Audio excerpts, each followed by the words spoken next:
Il n'y aura pas de liberté provisoire pour les députés nationaux Edouard Mwanga Chouchou, ni abandon de poursuite pour incompétence de la Haute Cour de juridiction militaire. La Haute Cour militaire a rejeté toutes les requêtes introduites par les avocats de l'accusé à travers son arrêt rendu hier. Elle se déclare donc compétente à poursuivre en procédure de flagrance l'instruction dans le fond. L'élu de Massissi est jugé en flagrance pour notamment participation à un mouvement insurrectionnel, détention illégale d'armes et de munitions de guerre. L'organe de la loi a été chargé d'examiner toutes les pièces liées à l'arrestation du prévenu Mwanga Chouchou et complices Diodo Moubenga et Jonathan Tsakala.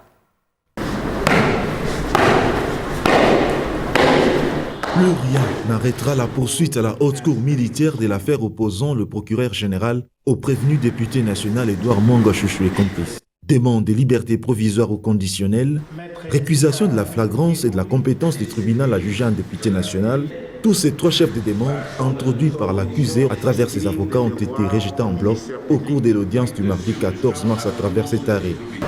10 endroits. Dit le mémoire unique du prévenu Mwanga Chouchou Izi Edouard, recevable mais non fondé.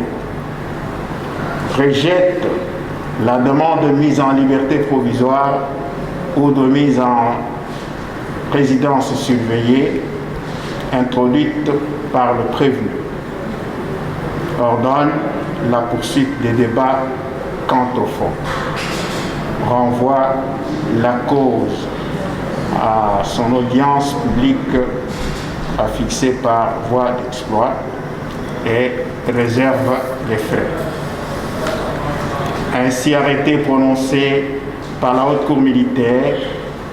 À l'issue de cet ADD, la haute juridiction militaire de la RDC siégeant en matière répressive en premier et dernier ressort se déclare donc compétente à poursuivre le fond de l'affaire, avec cette fois-là un prévenu déjà dans le box, le sous-commissaire Robert Mouchamaliwa. L'homme en charge de la sécurité du site minier de Rubaya, où les caches d'armes ont été découverts entre le 28 février et le 1er mars, avant l'arrestation à Kinshasa du prévenu député Mwanga Chouchou. Le ministère public est donc chargé d'examiner toutes les pièces liées à l'arrestation de l'accusé et pourra le présenter à l'audience du 21 mars prochain devant le même juge.